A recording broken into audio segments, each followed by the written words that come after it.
Hello, everyone, and welcome to RCV and the GOP. We are really excited about our panel today, all the topics we're going to cover.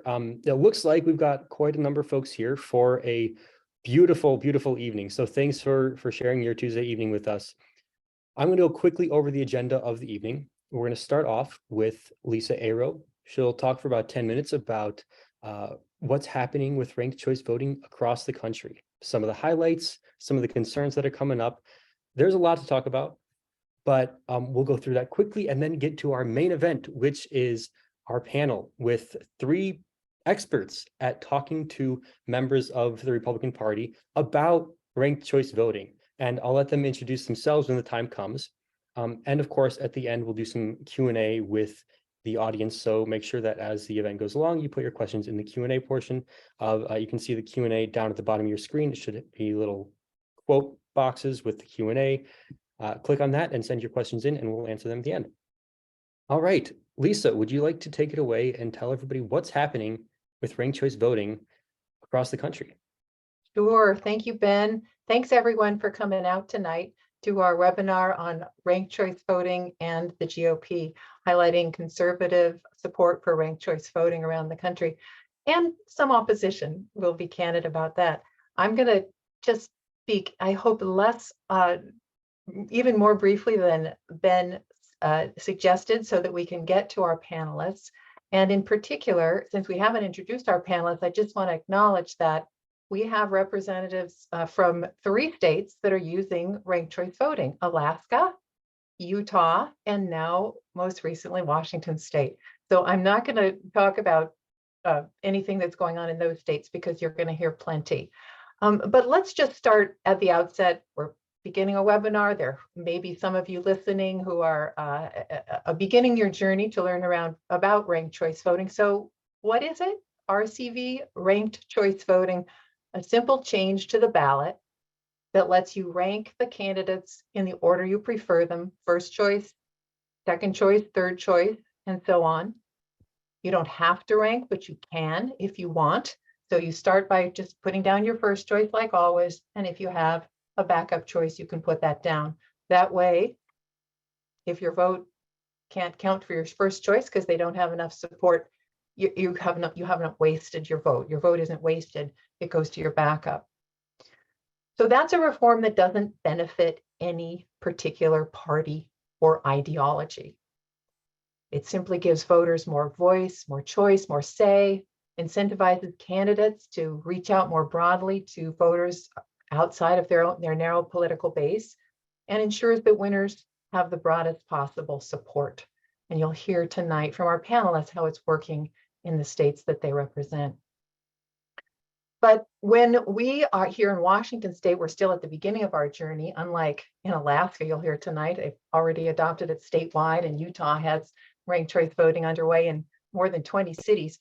We're just at the beginning here in Washington. So as we go out and speak with voters, I often can find conservative leaning voters who will say, I'm not so sure. I've heard maybe it's not going well for conservatives in other parts of the country.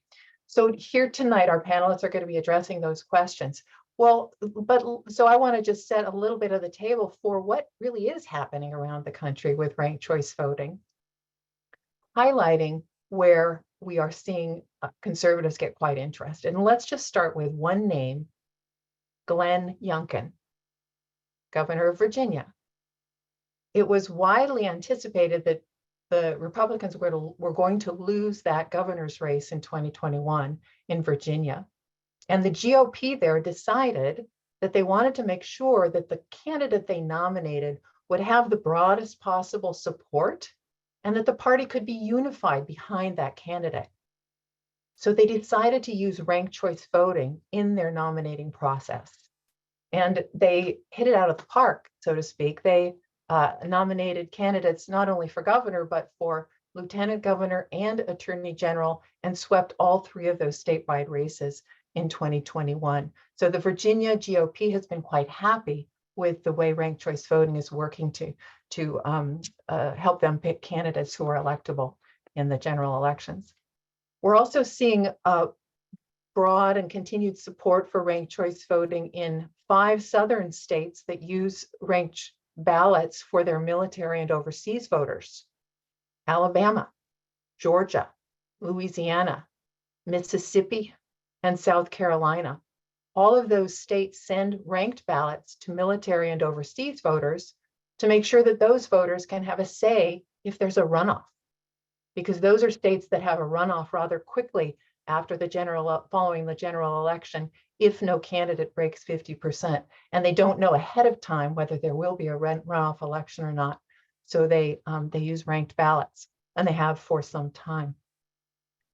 Indiana Republicans also used ranked choice voting in 2020 at their nominating convention. So we are seeing conservative support, and it's growing.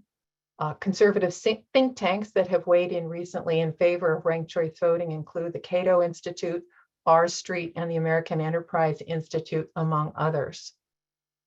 But change is hard.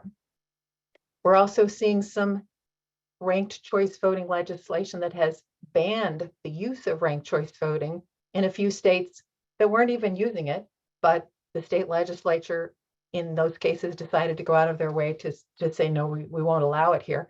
And those states are Florida, Tennessee, and Idaho. North Dakota also tried to ban it, but their governor vetoed that bill, saying that, that this was impacting local control in a way that really wasn't consistent with conservative values. And besides, nobody was using ranked choice voting in North Dakota anyway, so why would they need a bill to ban it?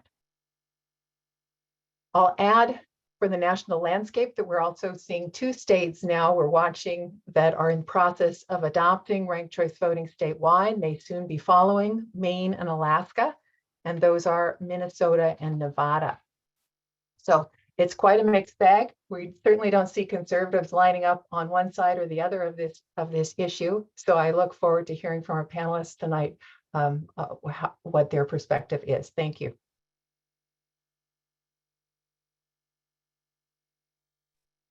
Thanks, Lisa. I will, that was great. Let me pass it over to Steph to talk to our panelists about their perspectives on ranked choice voting and the GOP. Yeah, thanks, Ben. Hey, everybody, I'm Steph Houghton. I'm the managing director of Fair Vote Washington. If you've come to our roadmaps before, I'm sure you've seen me. So yeah, I'm the managing director here. I helped on the Seattle campaign. I've been with Fair Vote Washington for just over 2 years now, which is about how long I've lived in Washington. I'm originally from Massachusetts, and I'm really happy to be here on the West Coast. So yes, my job tonight is to ask some questions. I'm going to ask all the panelists some questions, but I'm also going to have a bunch of time at the end to take on some questions from the audience. So please pop them right in that Q&A tab at the bottom, like Ben mentioned.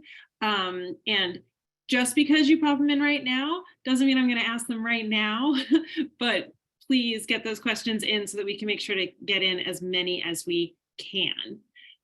So first things first, I'm going to ask the panelists to introduce themselves, and we will start with Toby Nixon, then go over to Stan Lockhart, and finally with Jason Grenn, and then I'll start the questions. So Toby, you want to kick us off? Sure. Thanks very much, Stephanie. I'm Toby Nixon. I'm a member of the nonpartisan City Council in Kirkland, Washington, which is our state's 12th largest city, and it's a suburb of Seattle. I served in the Washington State House of Representatives from 2002 through 2006, and was the ranking Republican member of the House committee responsible for overseeing Washington's open government and election laws, amongst other things. And while I was there, I actually introduced a ranked choice voting bill. That was 20 years ago. It didn't go anywhere. But we're having a little bit more success in getting listened to recently. And I also served as president of the Washington Coalition for Open Government for over a decade. And that's the leading nonprofit in the state advocating for government transparency. Great, thank you. Stan Lockhart. Yeah, I grew up in a little town called Lisle, Washington, down in Klickitat County. Actually, my dad was a principal in Klickitat, and we lived there for a couple of years before moving to Lisle. That was a big move, 13 miles to the Columbia River. And so then I came out to Utah to go to college, and I just have never left. And so it's been 43 years, and I'm still here in Utah and still consider Lisle to be my home. So I've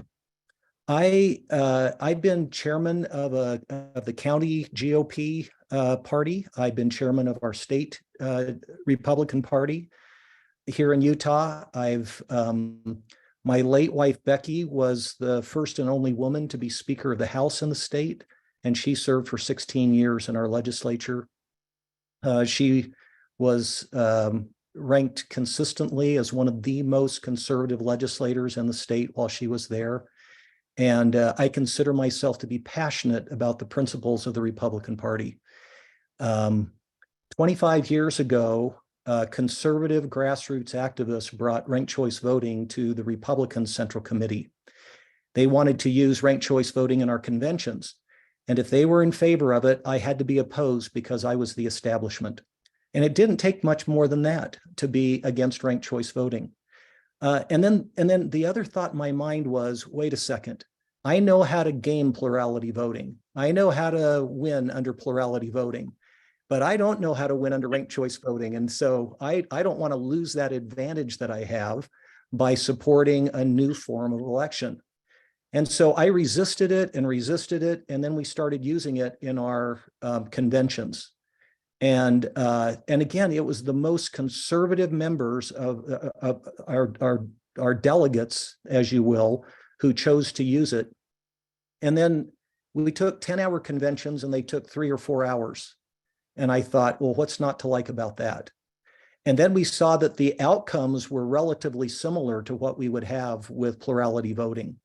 That those who won are the ones that you would have thought at the very beginning, yeah, those people are the ones who are going to get the nomination or are going to go to a primary.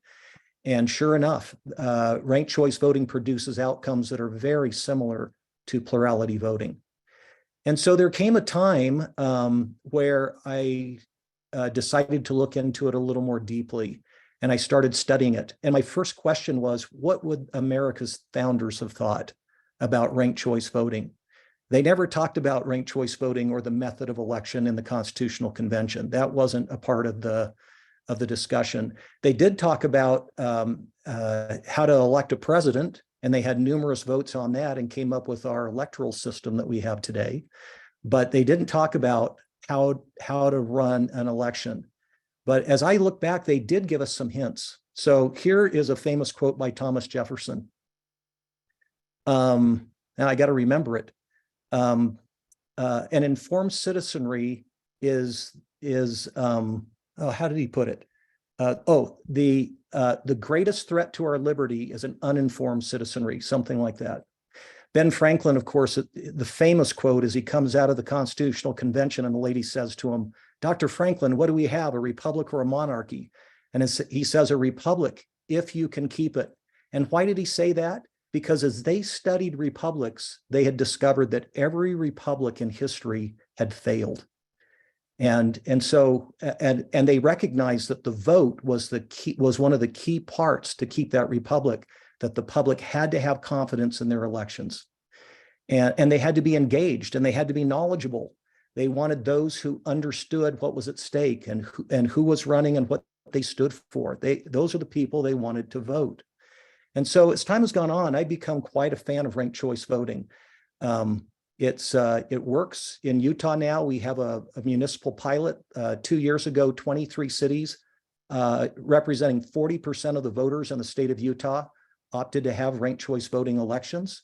And at the end of that process, we did some extensive polling and found that over 50% of voters in every single one of those cities liked the experience and wanted to do it again. So anyway, ranked choice voting works. Thank you. And last but not least, Jason, you want to jump on in? Yeah, hi everyone. Jason Grenn here. I'm a new transplant to Washington. I recently moved just north of Seattle here about 4 or 5 months ago with my family. But before that, so thank you for joining us. I know how great the weather is right now. I'm enjoying it from my window right now. But before that, I was a fourth generation, lifelong Alaska, born and raised in Anchorage, Alaska, and grew up from the time I could vote until I was about 36 years old as a registered Republican. Only voted for Republicans, only volunteered for Republicans, only donated to Republicans, and really thought and carved myself out to think that that was the best way to run local government, state government, national government. Obviously, as you learn more and you have kids and you start thinking about impacts of other things, I decided to run for office, but actually as a nonpartisan independent. I ran for the state house in Alaska and won. I won in a three-way race where I received about 46% of the vote. And you might think, wow, as an elected official, that's great. Doesn't matter how you win, you won. But in Alaska, a very high registered amount of nonpartisan independent voters, that was happening too often. I started realizing and looking as I served that we were electing independent governors and independent and write-in campaigns for U.S. Senator and other like-minded, more moderate, independent state legislators in three-way races or four-way races. And was that the best way of electing our leaders? And so my time out of office started looking about both the pros and cons of our closed primary system in Alaska and our plurality voting, and if that was something that could be changed or something we could be improved from a voter's perspective. Worked with people who had been involved in Alaska politics.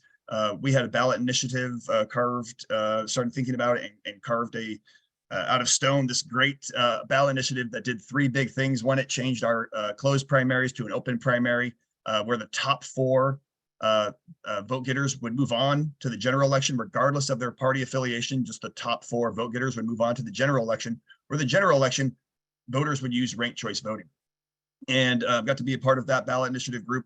It passed by 1% in 2020, which is, you can imagine the stress and the glorious feeling of that process, but then served as the executive director of a group called Alaskans for Better Elections, which was working on the implementation and the education of this new system, which Alaska just used in 62 races in our last election back in November of 22.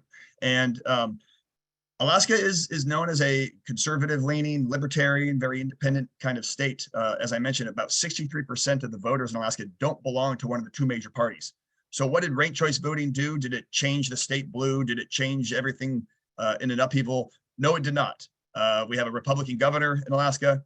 We have a Republican U.S. senator who was elected.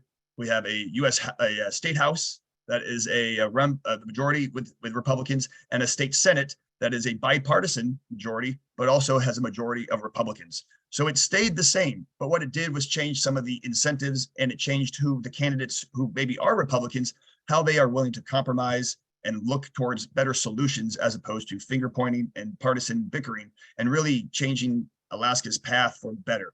The reason I ran in the state house for the first time was because I was just sick of nothing getting done in our state legislature. That might sound like something in your state or even in Washington that might sound familiar.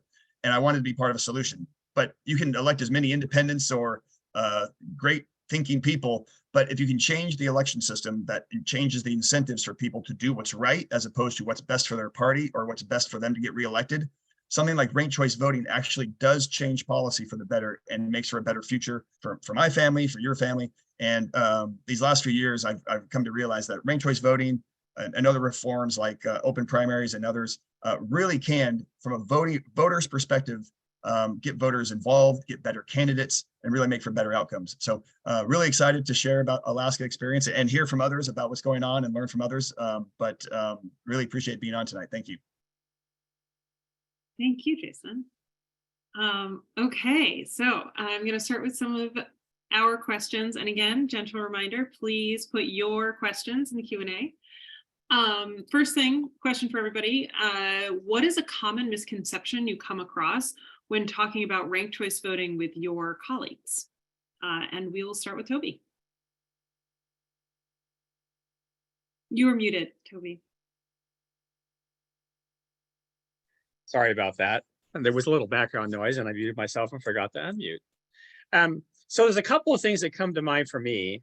Many of my Republican friends are just highly skeptical. And what I hear from them is that they sincerely believe that RCV gives voters multiple bites at the apple, right? And they'll say nobody should get to vote twice. They want Greens to vote for Greens and Socialists to vote for Socialists and not give them a second chance to vote for a Democrat. And of course, I tell them, well, shouldn't you want libertarians to get a second chance to vote for a Republican too? But that's really not enough to overcome their skepticism. And it's really based on a fundamental misunderstanding of the process that, of course, we can address with a deeper explanation. I also hear them say that ranked choice voting is just too complicated, especially for folks who are old and set in their ways. And that really starts with just the impression they have of the complexity of a ballot that involves ranking. And, you know, we try very hard to explain that nobody is, as Lisa said, nobody's required to rank candidates. You can still bullet vote, right? You can vote for just the one person that you want. And you don't have to rank everybody on the ballot. You only have to rank the ones that you really would want to elect. But that just seems to be very difficult for them to understand. That's really important. I love that you lifted that up, that it's not so much that folks really don't like ranked choice voting, it's that we have not fully educated them about ranked choice voting. That's super important. Stan, how about you? I think recently, I think the biggest misperception that I hear is, hey, Stan, we don't trust the integrity of elections and the validity of the outcomes. Why in the world should we change systems? And my answer back to them is that what better time to change the system than a time where you're disillusioned with plurality voting and it's not working well for the public, and we're getting a lot of apathy where people won't show up to the polls with it. Why not try something new?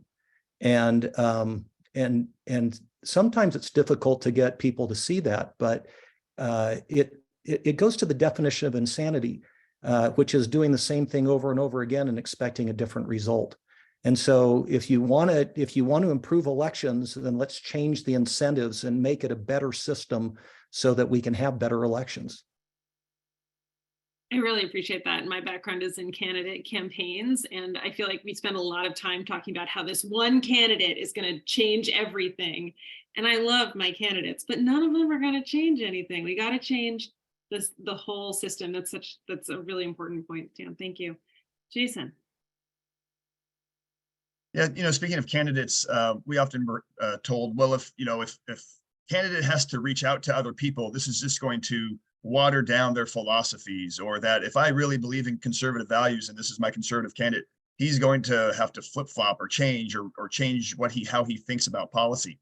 And we tell people, look, your philosophy as a candidate, as a voter, doesn't need to change. There's going to be someone for you on the ballot that you only need to rank once, but if there's someone else who's out there, it's not watering down your values or your what you want to see changed, but it's giving you that opportunity to still support those who are serving you and representing you in your state capital or your local office.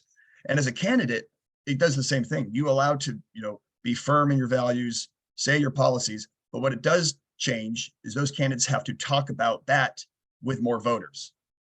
It does force candidates to say, okay, I know my 35%, we all believe the same. Let's say in Alaska, we all believe in the same resource extraction policies. But I have to take that policy out to more voters. And is that if they like that or don't like that, and if I lose or if I win, is it reflective of the district? Is it helpful for the state? Is it something that I have to defend more? Is it something I have to learn more about voters, how they feel in my district? So it actually makes candidates just be more solid in their philosophies, I believe, and actually have to defend that and work with more voters about that. And if they win, again, they're serving the whole district, the whole state or their community, but their philosophies carry with them, and they have to share that with all voters as opposed to just their base. So I think it actually makes candidates stronger in some of the values, but just have to talk to more voters about those values. Yeah, voters get more choices. Candidates have to talk about policies. These are just good things, I think, overall for how we are talking about this system where we have to elect our leaders. That's what we're really talking about here. One more question for the group, and then I'm going to switch to some one-on-one questions. Jason, let's start with you. What is a lesson that you learned the hard way about advocating for ranked choice voting? You know, we during our education process, we had 2 years. Well, we thought we had 2 years, but we had about 18 months before our first election. After the ballot initiative passed, we had about 18 months before our first election. And we really thought that from an education standpoint, that you had to explain algorithms after ballots are, put into a machine, what happens. You have to talk about, how your vote is counted and how it moves around. And, really voters, they trust, for most part, I think voters trust the system. They put it in a machine or it's mailed in, and they know it gets counted by integrity-filled people who are our neighbors. We can trust the system for the most part. People really just wanted to know how to use the ballot. They wanted to see a ballot and see, again, is it really as hard as I think it is, or someone's told me about? Voters, if they're going to vote, they just want to know how to vote. They want to know how to do it correctly so that their vote counts. And so for us, it was, those first few months, we thought we'd have, here's a 45-minute presentation on how ranked choice voting works. From a voter, though, it's a ballot. That's, so you start shifting about, here's the, the beer ranking and the ice cream ranking, using a ballot and really kind of showing that. That was for so many people across the state of Alaska. As soon as they saw the ballot, the light bulb went off and said, this seems easy. This seems actually gives me more power because look, I have all these choices now. That was, something that we learned that, okay, we can throw out that communications plan and education plan. Let's talk to voters about the ballot and why it's good for them, not, here's how accounting works, or, here's kind of sometimes a complicated process. But really from a voting perspective, it does give you more power, and it gives you a very simple way to express more choices. Oh, boy, is that relatable. I've definitely tried really hard to explain all of the possibilities and all of the scenarios. And it's like, yeah, but if I show you this ballot, people are like, oh, I've got to rank it. This is great. Stan, lesson you learned the hard way, talking about ranked choice voting. So once you understand ranked choice voting, it's very, very easy. But if you've never heard of it before, it's like Greek. And so I've had to back up and explain how ranked choice voting works. So if you have more than 2 candidates running, then you rank your vote and you figure out who you would prefer the most and who you would prefer the second most, and so on. And again, as it's already been said, you don't have to rank them all, and you don't have to rank. You could just rank number 1 and be done with it, frankly. But if you choose to rank, then you have the ability to have your will as a voter more fully expressed, which is really a powerful concept, because the one time that voters get a chance to weigh in on how government is run is at the ballot box. And so to give them the fullest expression of their desire on who they want to represent them is a really important concept. And so the way that ranked choice voting works is they count up all the number 1 votes, okay? Just as you would in a plurality election. And if a candidate gets over 50% of the vote, they are the winner. There's no second round, there's no backup vote, there's no nothing. If they get more than 50% in the first round, they win. If nobody gets over 50%, then the bottom candidate who gets the fewest number 1 votes goes out, and those votes for that candidate get redistributed so that those voters number 2 can be counted and they can stay in the game, so to speak. And so they get redistributed, go through the same process. If a candidate gets over 50% of the vote, they're declared the winner. If not, then the bottom candidate drops out, and the votes for that candidate get redistributed. And it just goes round by round until someone gets more than 50% of the votes. In a country that was founded on majority rule, it just makes sense that you would want to find the person who gets more than 50% of the vote as the winner. But that is not what happens in other forms of election, including plurality voting. Many times winners have a very small plurality. We've had instances in Utah recently where we'll have a primary winner with 31% of the vote. Well, that's less than 1/3 of those who voted in that race want that candidate. So how is that fair? So the opportunity to get above 50% of the vote for these candidates to be someone that represents you is such a powerful and important part of a ranked choice voting election. Once you understand that, then no, your number one stays number one. And as long as that person is in the race, they don't get ousted early and you get defaulted to something else. No, you're not severely disadvantaged if you can't make that decision between number 4 and number 5, and you choose to not rank them. That's fine. The great thing about ranked choice voting is about the voter. The voter has such a pure process, and we make choices every day in our lives, people. Today, I made a choice of where I wanted to get dinner. My wife's out of town. I had to go out and buy some dinner tonight. And I had all of these different options. Do I go to the place closest to my house? It's a little more expensive and I don't like the food as much. Or do I go a little further away and get something that I really want at the right price? And we make those choices in our lives every single day. So ranking is very intuitive to voters. I've kind of gone off on a tangent here a little bit, but understanding how ranked choice voting works is really the key to when the light goes on and you say, oh, wow, that gives me more influence over the outcome of this election, then it's very powerful to the voter. Yeah, I think talking about empowering voters is something that we forget to do because we get lost in a lot of the other possibilities, but like being able to vote with your whole self is really a powerful, powerful message. And Toby, what do you got? Lessons learned. So learn the hard way, in fact. Yes, learn the hard way. So for most of my life, I've considered myself to be a small L libertarian philosophically, and I still do. But I was a big L libertarian for a long time. I ran for public office under the Libertarian Party label twice before running as a Republican. And I used to talk about the fact that I prefer to vote for libertarian candidates and vote for Republicans if there's no libertarian in the race. And of course, under RCV, I could vote libertarian as my first choice and Republican as my second choice. And I originally fell in love with RCV many, many years ago because it would give me that opportunity. And I love to talk about that. But what I found is that explanation does not always go over well with the Republican audience. And sometimes they'll look at you like you've grown horns. And so I really kind of now stick to trying to explain how ranked choice voting benefits Republicans, avoiding going into my personal history with the issue or why I prefer RCV. That's a really good one. That is a tough lesson to learn when you're like, well, this is why I like it. I think everyone should like it for this reason. And if you have a bunch of reasons, luckily with ranked choice voting, I've personally found there are a lot of reasons to like it. And if I just talk about those, I can talk about mine too. But yeah, share those reasons. I agree.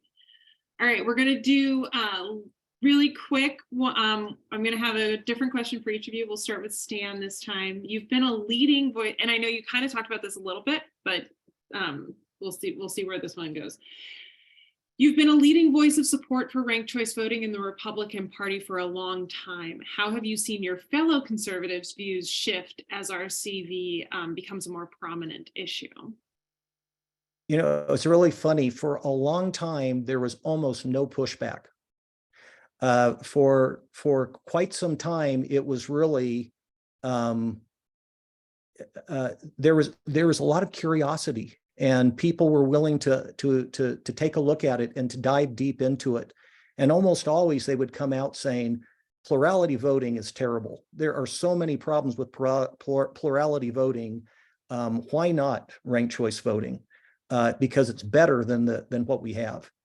And there were a few election administrators who didn't want the extra work of administering an election. For a while, it was hard to administer because the election equipment didn't handle it very well. But today, all the major election equipment out there can do ranked choice voting every bit as easily as plurality voting. And you know, there were a few campaign managers didn't like ranked choice voting because, again, they knew how to game plurality voting. Steph, I don't mean to make any accusations to your Hey. profession. I know my profession. We are here to win. We are paid 50% +1. That's the goal. Here's another thing I like. Pollsters can't drive election outcomes. Oof. Also And under plurality voting, you go watch the polls early and they keep polling and it draws voters to the leaders in that poll. And many times voters will say, I don't want to be disenfranchised in this election, so I better vote for one of those leaders because the polling is saying as much. And so many times in this country, election outcomes are dictated by the polls. Well, with ranked choice voting, pollsters have a really tough time figuring out who the number 2s and number 3s are.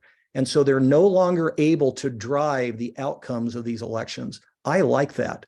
I want the people to decide who represents them, not a bunch of pollsters that are trying to manipulate my vote. Great, thank you. And absolutely no offense taken. There's a reason I have this job now, and it is that I did that job for a long time.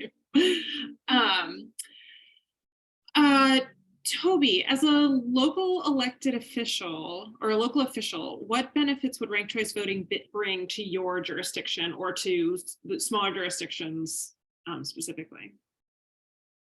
That's a great question. I think we all know that RCV is really only meaningful when you have 3 or more candidates in a race. And I look back at the last couple of decades of Kirkland City Council elections. And during that time, there were 28 seats up for election total. 8 of those had only 1 candidate, they were unopposed. 15 had 2 candidates, so RCV would have been meaningless, really. 4 had 3 candidates and 1 had 4 candidates.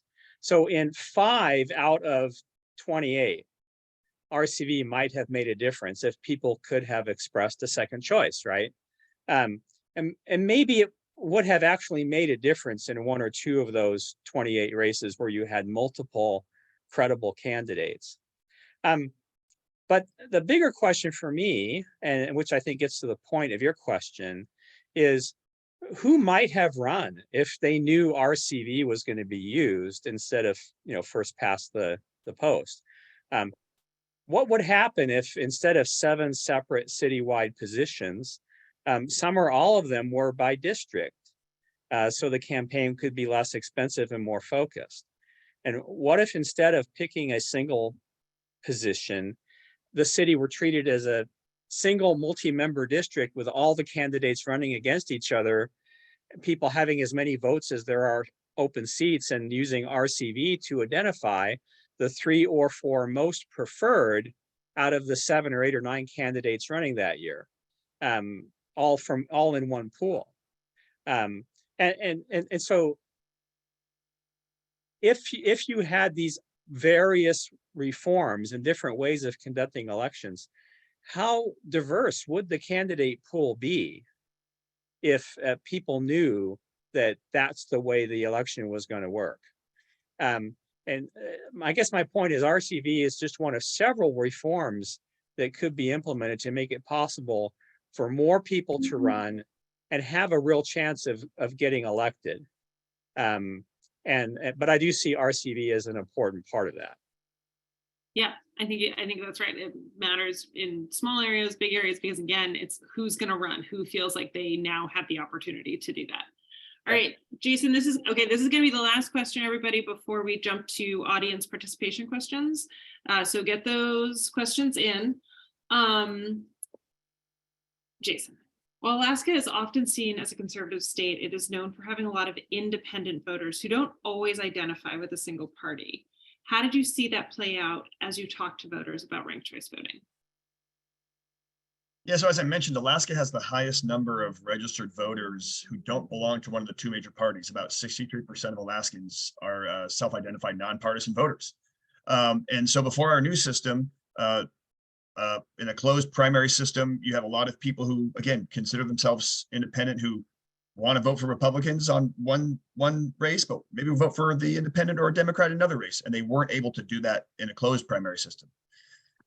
Combined with ranked choice voting, it also gives them that ability to express themselves by having my number 1 rank is an independent who in the past might be a vote a spoiler, you know, someone who is stealing votes away from maybe that leading contender who I think probably is going to win, but I have to pick and choose now if I'm going to pick the winner or pick someone who maybe aligns better with me.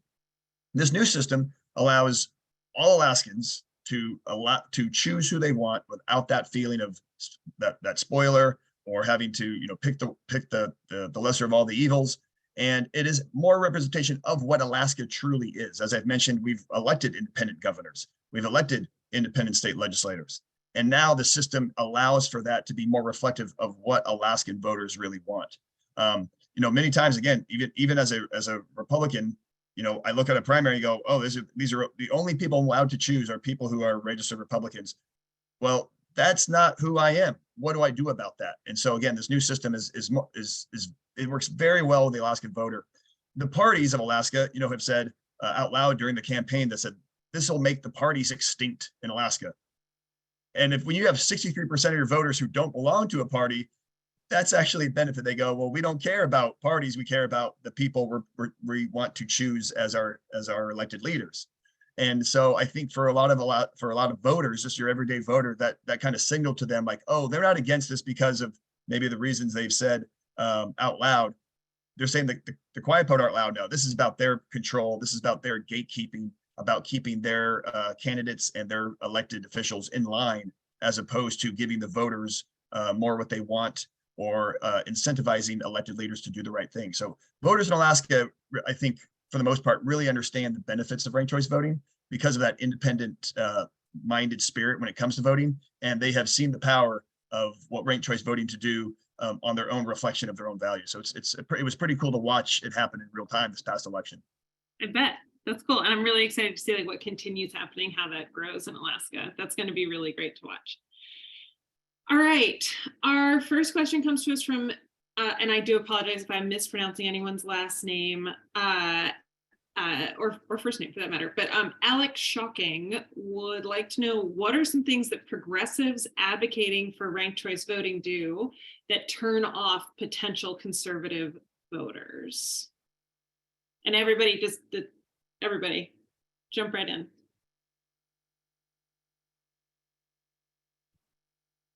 Well, I'll say in Alaska, the problem with progressives who were fans of it, they said that this is the only way that progressives can win in some of these tighter races. It was giving them the advantage that, you know, if they can, you know, bring some of those voters over, that this might be the only way that they can win a statewide race or some of these other tight legislative races. And in some ways it proved true. The our lone U.S. House race in Alaska, it did go to a Democrat for the first time in 50 years.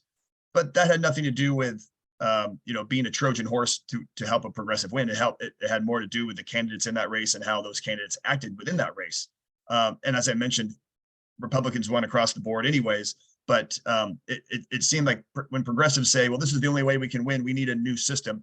It does feel like, well, we need a system that will help us game it, as opposed to what's better for the voters. So I think saying that as a talking point sometimes hurts. Conservatives go, oh yeah, that's what I thought. You know, it's just a way for you to, you know, to cheat the system. So here's what I would tell you I think that's a very good comment, Jason. Conservatives are traditionalists by nature. Liberals and progressives are more prone to change. And so keep in mind, in Utah, we've been working with ranked choice voting for 25 years. So it should be no surprise that we're using it in our cities on a regular basis, and that we're trying to figure out when it can, you know, if it helps and how it can help, and what are the incentives. So I think for the most part, conservatives and Republicans, they look at it and say, wait, I've never heard of this before. I don't want to change. I'm a traditionalist. We're conservatives. That means that we believe in traditional, you know, ways of doing things. And I see that the very most. They're like, what is this? And if it ain't broke, why are we trying to fix it? And what I keep trying to tell them is, it's broke. It really is. It's broke. And then as they get more and more familiar with it, they like it. And here's why they like it. The incentives change with ranked choice voting election for candidates. And so you get candidates more willing to run. You get people who are, I mean, really, candidates for public office should all get congressional medals of honor. I mean, putting yourself into the public sphere and getting the crap beat out of you is just no fun for anybody. And they really, I admire anyone who runs for public office, because it is a cesspool of all the worst traits in mankind come out in the middle of a campaign. Well, why don't you change the incentives?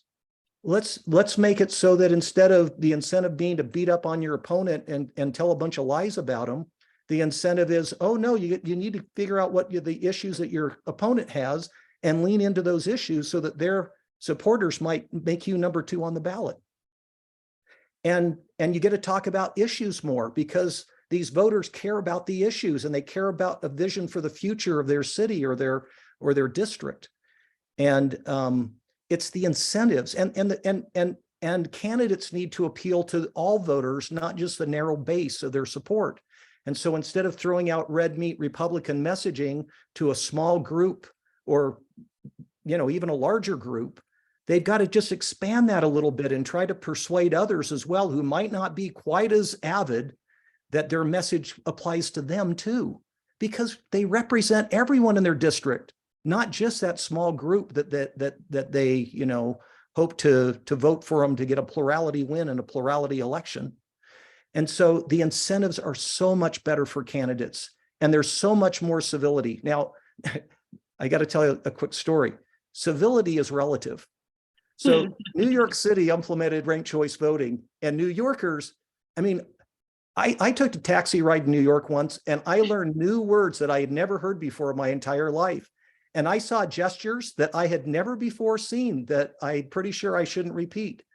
And so New Yorkers are pretty straightforward and in your face, right? That's what they're known for. So in their elections this past cycle, where they used ranked choice voting, there was a little bit of going after the opponents. And so when it was over, I said, boy, I'm not sure civility really works in ranked choice voting.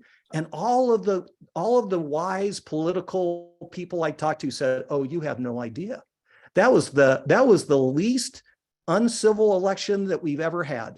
And civility absolutely is a part of ranked choice voting. So anyway, it just provides different incentives for candidates to run better elections and to talk about things that matters to the ordinary citizens of our country. I appreciate you not repeating any of those New Yorker phrases. We do like to keep our shows rated G here. Toby, how about you? Well, and I would agree with a lot of what Stan said about conservatives being naturally resistant to change. I mean, I see that in my own 45th legislative district. I go to PCO meetings, precinct committee officer meetings, and most of the folks are pretty old. They're set in their ways. They've been doing that for decades. But when I observe a Democratic convention or caucus, it's filled with young people who are very accustomed to using technology and adapting, and they're not resisting change, they're demanding change, right? And there's a huge gap there. And what I see is that RCV gets lumped in with a lot of other things that have changed. And the Republicans around here, when I talk with them, they still haven't adapted to voting by mail, even though we've been voting by mail for 20 years. A lot of other states had just recently started voting by mail because of the pandemic, right? But what we see is that they talk derogatorily about ballot harvesting, like it's something evil, when it's just the way that get out the vote is done under a mail ballot system, right? You identify who your voters are, you remind them to vote again and again, and you even offer to drive their ballot to the drop box if that's what it takes. But what they see is that Republican electoral fortunes have changed a lot in Washington state over the last couple of decades. And instead of blaming it on their inability to adapt, they blame it on the system being rigged, as our former president would say, against Republicans.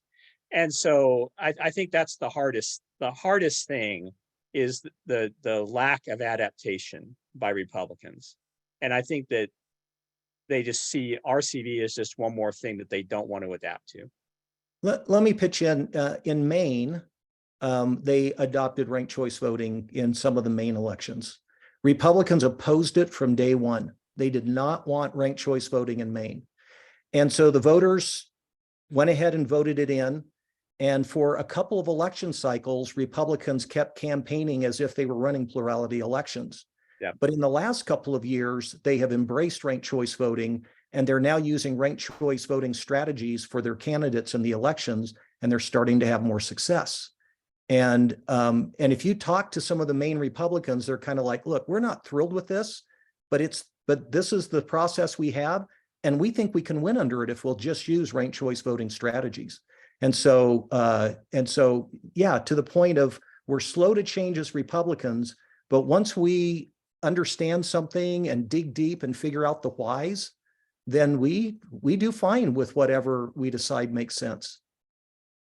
Yeah, I think that, yeah, that all of those points I think are really, really good, that sometimes progressives have a habit of like skipping to the front and getting really jazzed and excited and not being like, this really is for everyone. And so by the time we're up in front of a group of people, it's hard to say ranked choice voting is for everyone, not just me speaking here for me.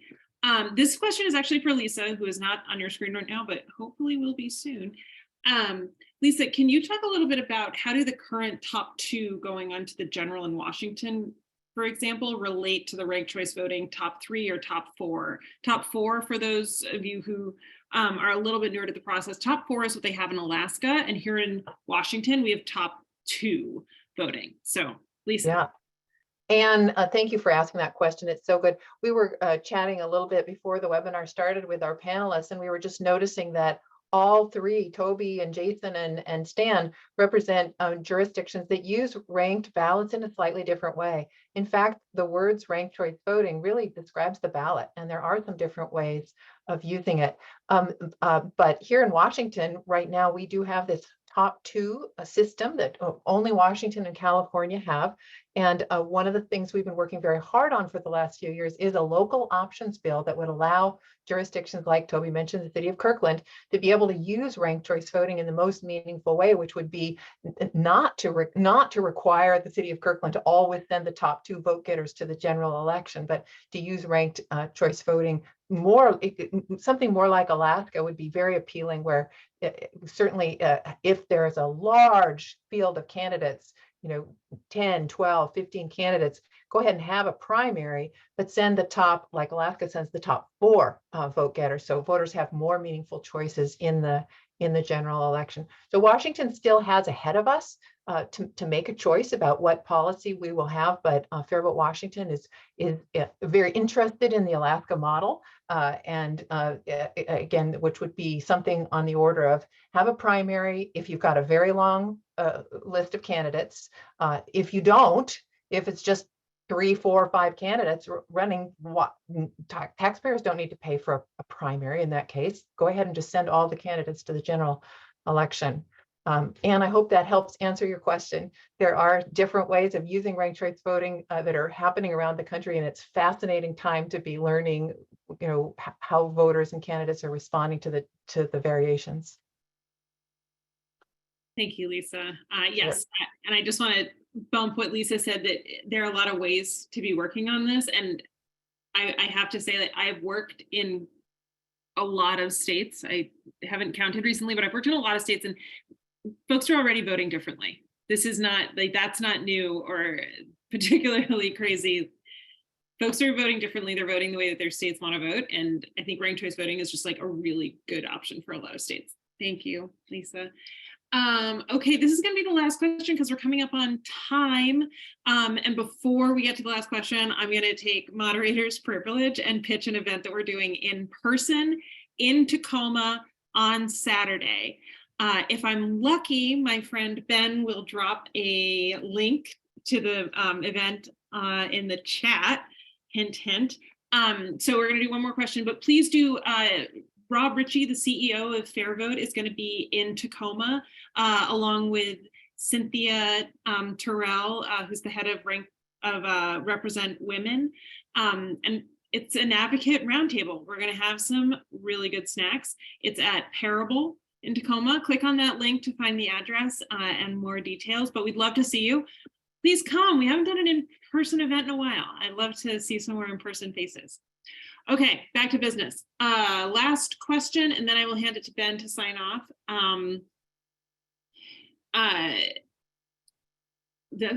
Here it is. Okay, this one came from two people. So it came from Scott and Victory. How do you feel, and this is for all of you, how does the panel feel about the idea that ranked choice voting might actually encourage less party alignment and more independent voters, reducing party size on both sides? Isn't that a good thing in these polarized times? I keep talking. I'm Toby. It's probably your turn. I'll go for it. You know, I'm an advocate of removing party labels from the ballot entirely. Right? If people want to say that they were endorsed by this or that party and put that in their printed voter guide statement, that's fine. But I think having party labels promotes lazy voters. People who just take the ballot and they mark all D or they mark all R and they feel like they've done their job, rather than doing any studying of the positions of the candidates or anything like that. And so a lot of my Republican friends would say, well, that's a terrible way to look at it. But as was, I think it was Stan who previously said that we need informed voters, right? And if people are voting just on the basis of party, then that's not good for the country. And so I would actually like to see the parties have less control than they have today. I would like to see them be not so embedded in our state laws. I would like to see them be more like any other organization that endorses people and leave it at that. If I can add quickly, Stephanie, I mentioned, we had 62 races in Alaska that used ranked choice voting for the first time this year. And we use a top four system. So four candidates move on regardless of their affiliation. Well, in one race, we had 4 Republicans move on to the general election. So as a voter, if you're a Democrat, independent, or even a Republican, you had to figure out what Republican. You just couldn't rely on saying, okay, I'll vote for the Republican. Of course, that's what I usually do. You had to figure out, you had to do your own research. Before you voted, you had to figure out if you're going to rank 1, 2, 3, or 4. And those candidates also had to figure out a way to talk to more voters in a way. They couldn't just go after the Republicans. They had to say, I got to talk to everyone. So now I have to make myself a little bit different, or how do I stand out, or what's a policy? And so from a party affiliation, party endorsement meant nothing. Party influence meant nothing. They didn't give money to all 4 candidates. The party had no influence on the race. It really was about candidates and voters matching up. And obviously a Republican won, but it took Democrat, independents, and Republicans to help have that person win in that race. And it was a pretty interesting a race to watch when the party had 0 influence because it was all 4 Republicans. Wow. That's a really interesting example. I'm going to think about that one. Stan, you want to jump in before I hand it over to Ben? So ranked choice voting at its core is agnostic to political party. It is totally agnostic. Okay. I think where it kind of becomes the boogeyman for every problem that you see in an election that uses ranked choice voting. But there are multiple methods of implementing ranked choice voting and it's almost always combined with other reforms. And most of the time, it's the other reforms that diminish the influence of the party, not ranked choice voting. So ranked choice voting is agnostic as to party. And in fact, I would argue that it strengthens a party if used if used in a way that is designed to strengthen the parties. So again, it depends on what the reform is, but ranked choice voting is not a threat to political parties. As a former party chairman, I would not be in favor of a reform that diminished the influence of political parties. All right. Thank you so much. Okay, that wraps up our panel. Thank you so much, panelists, for joining us today. Like I mentioned, I know it's beautiful outside today, so thank you also to our attendees. Ben, I think we are done with this panel and ready for you to send us home. Yes, thank you all. I think I can speak for everybody that this was fantastic. I really loved listening to you all talk about your experiences. I really appreciate you all being here. I'd have a round of applause for you all, but our attendees can't clap, so we can't do that, unfortunately. But thank you so much. The event on Saturday is in the chat. If you didn't get your question asked, please do send us an email at info@fairvotewa.org, because we got so many good questions that we weren't able to get to, and we'd love to answer them. So thank you and have a great evening. Take care, everyone. Bye, guys. Thanks, Toby, Jason. That was fantastic. Thank you so much. Good night. Good night.